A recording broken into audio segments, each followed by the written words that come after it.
Ilang araw po matapos lumusong sa baha, maaring lumabas po yung mga sintomas ng leptospirosis?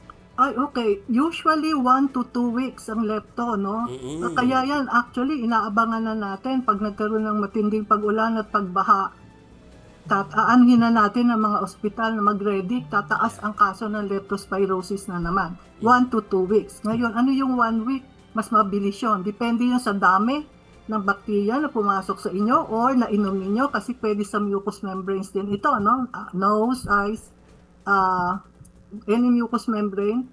So, papasok doon, magbibilang kayo ng mga isang linggo. Kung minsan, the mas virulent forms, mayroon po mas serious na form ng lepto, mas mabilis ang kanyang incubation period, mas shorter.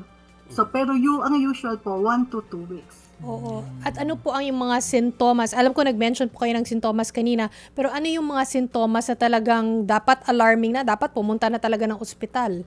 Well, actually, pag mayroon ka na agad na history of exposure dito sa floods at nilagnat ka, kaya sana magpatingin ka na. Agad. Either hospital or kung saan pinakamalapit na health center. Ano ba ang pwedeng ma-feel, no? Sintomas? May fever, lalagnatin, tapos yung masakit yung, ano ba tawag doon sa calf? Yung sa likod ng binti, yung muscles na yon, masakit. So, muscle pain yan. Namumula ang mata, pero kuminsan nalilate na rin yan nakikita, no? Pero yung fever alone plus a history of wading, sana makatulong na pag magpunta na, ma-alerto na yung mga nagbabad sa flood na magpa-check up na.